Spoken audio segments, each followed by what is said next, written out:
Oi pessoal, tudo bem? Bom, esse vídeo começa com essa figura que vocês estão cansados de ver já, né?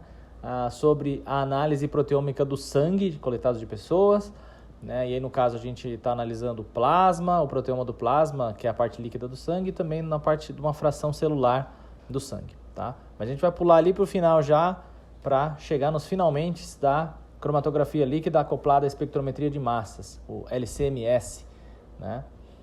Com a qual nós vamos fazer a tal do Shotgun Proteomics, né? Fato é que, na verdade, a gente precisa fazer, antes de chegar com as amostras nesse equipamento, uma digestão das proteínas. Porque o tipo de análise proteômica que nós fazemos se baseia em analisar peptídeos derivados das proteínas de interesse que nós temos. Tá? Essa é uma maneira de fazer a proteômica que a gente chama de bottom-up proteomics. Quer dizer que nós digerimos as proteínas intactas, analisamos por espectrometria de massa seus peptídeos e depois, por bioinformática, nós reconstruímos essas proteínas. Tá? E isso basicamente porque proteínas são entidades muito grandes para serem analisadas dentro de um espectrômetro de massas. A espectrometria de massas é uma técnica que existe há mais de 100 anos, mas sempre foi excelente em avaliar moléculas muito pequenas. Mas moléculas, macromoléculas, como são as proteínas, constituídas de milhares de carbonos, oxigênios, hidrogênios, etc., né, são macromoléculas, são moléculas muito grandes para o espectrômetro de massas conseguir lidar. Tá? Então, nós tentamos facilitar a vida do espectrômetro de massas ao digerir essas proteínas. Tá? E isso é até interessante que, na verdade, a ionização, né, ou seja, a capacidade que um espectrômetro de massas tem de analisar proteínas, né, virou um prêmio Nobel em química.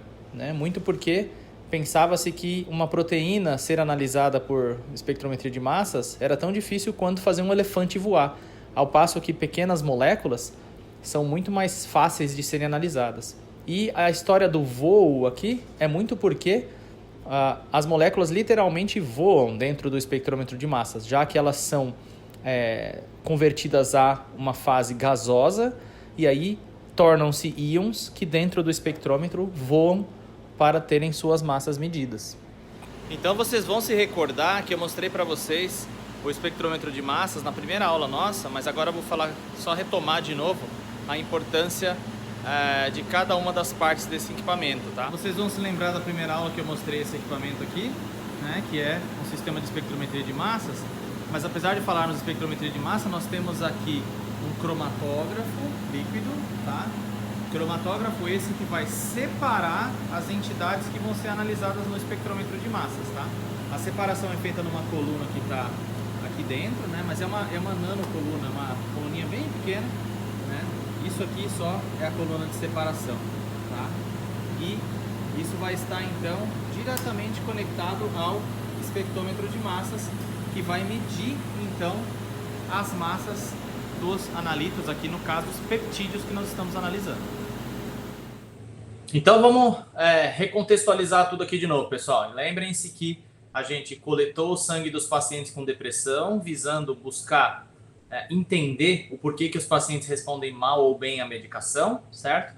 Para isso nós coletamos o sangue dos pacientes. A gente então separou a parte líquida do sangue, que é o plasma.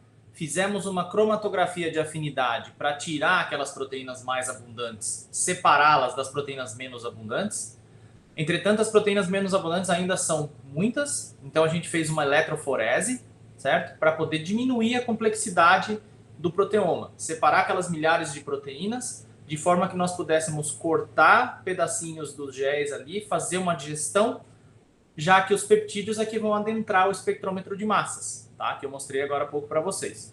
E aí o que acontece? Então nós temos a injeção dos peptídeos num cromatógrafo, que vai separar esses peptídeos antes de entrar no espectrômetro de massas. Mas é muita separação, né? Então, ou seja, a gente separa primeiro por cromatografia de afinidade as proteínas de alta e baixa abundância. Aquelas de baixa abundância a gente separa de novo, né, numa eletroforese. Aí na eletroforese nós digerimos aquelas proteínas e os peptídeos nós vamos separar de novo antes de ele entrar no espectrômetro de massas. Tá? Isso por conta do tamanho e da complexidade que tem um proteoma, certo? Então a ideia da cromatografia aqui é justamente separar, né? Imaginem que os nossos peptídeos é como se fosse um quebra-cabeça desmontado, certo? Qual que é a primeira coisa que a gente faz com o quebra-cabeça para conseguir visualizar melhor, né? A gente espalha essas peças, tá? Então a cromatografia vai ser como se fosse a sua mão espalhando as peças do quebra-cabeça para que você possa melhor olhar para elas, tá certo? A cromatografia que nós vamos fazer aqui no caso é uma cromatografia de fase reversa, ou seja, nós vamos separar as proteínas de acordo com a hidrofobicidade delas, tá? Isso porque a coluna, imaginem que do lado esquerdo aqui nós temos a coluna, tá? E essas moléculas amarelinhas aí são caudas muito longas de hidrocarbonetos, certo? Caudas de até 18 carbonos, ou seja, que vão aderir-se melhor a proteínas que são mais hidrofóbicas. Tá? As proteínas menos hidrofóbicas, elas aderem menos, elas ligam-se com menor avidez a essa coluna. Tá? Então vejam que quanto mais a bolinha amarela for purinha aqui, né, nós temos como se fosse uma molécula muito apolar. Tá? Ou seja, ela vai se ligar com grande avidez a essa coluna que vai separar as proteínas de acordo com sua hidrofobicidade. Tá? E as moléculas mais polares são essas mais verdinhas aqui. Tá? Então, no sistema de HPLC, como a Gil explicou para vocês, o que vai acontecer é que nós vamos injetar as proteínas num tampão que promove a ligação, né, que deixa a ligação entre as proteínas e a coluna acontecer. E aí, o sistema começa a trocar o tampão, ou seja, de um tampão que permite aquela ligação acontecer, nós vamos aumentando a concentração dentro daquela mistura de um tampão que faz as proteínas se desligarem da coluna. Mas como elas têm uma afinidade diferente pela coluna, ou seja, as proteínas mais polares têm uma menor afinidade, à medida que esse tampão vai sendo trocado, as proteínas mais polares vão saindo aos pouquinhos, certo? E aquelas mais apolares vão ficando conectadas à coluna, tá? E elas só vão sair mesmo depois quando a concentração daquele segundo tampão que promove o desligamento entre a coluna e as proteínas acontecer, tá certo? Então, tendo o cromatógrafo feito essa separação dos peptídeos antes da entrada no espectrômetro de massas, o que basicamente nós temos é a redução da complexidade, mais uma vez, né, dessa amostra. Ou seja, nós temos lá uma mistura de peptídeos que estão todas sobrepostas, certo? E aí a cromatografia de fase reversa, como vocês viram, vai basicamente fazer esse trabalho aqui, que é o que nós fazemos quando vamos montar o quebra-cabeça. A primeira coisa que se faz para montar um quebra-cabeça é espalhar as peças para conseguir visualizá-las todas, certo? Então o cromatógrafo fez isso aqui para que agora sim o espectrômetro de massa possa ler cada uma dessas pecinhas, que são os peptídeos que montam as nossas proteínas, tá? O espectrômetro de massas basicamente é uma balança molecular. Tá? É uma máquina que mede massas, é isso que ele faz da vida. Só que ele mede massas de maneira tão precisa, que nós conseguimos reconstruir as sequências de proteínas baseadas nessas massas que ele mede. Tá? Então, um espectrômetro de massas tem basicamente 3 pedaços, né? Um pedaço que é a ionização, ou seja, onde os analitos, que no nosso caso aqui são peptídeos, vão se tornar gás, tá? Para que eles sejam analisados, ou seja, para que eles tenham suas massas medidas e no final detectados. Tá? Então, essas 3 partes são um ionizador, uma fonte ionizadora, um analisador de massas e um detector. Tá? Então, de maneira muito simples, o que acontece é que aquela mistura de peptídeos vai entrando no espectrômetro e vai tendo fotografias sendo feitas a todo momento que peptídeos vão chegando no espectrômetro. Tá? Isso faz com que uma corrida de uma amostra tenha centenas de milhares de espectros, tá? Constituídos das massas dos peptídeos.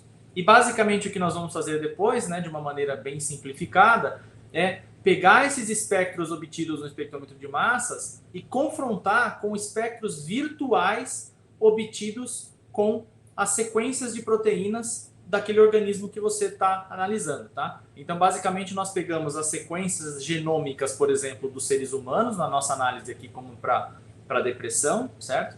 Nós convertemos cada uma daquelas sequências gênicas em sequências de proteínas, concordam? Porque se eu sei as sequências dos genes, eu consigo inferir a sequência de proteínas, já que a cada 3 bases eu tenho um aminoácido, certo? Então, eu transformo as sequências do meu genoma todas em sequências de proteoma, certo? E aí eu construo num software espectros de massas virtuais para sobrepor com esses que eu tenho experimentalmente obtidos, de forma a identificar as proteínas, tá certo? Com esse mesmo espectro é possível quantificar, saber o quanto de cada uma das proteínas nós temos, tá? É uma análise um pouco mais complexa, mas é possível saber isso, tá? Nós temos uma série de softwares que ajudam com isso.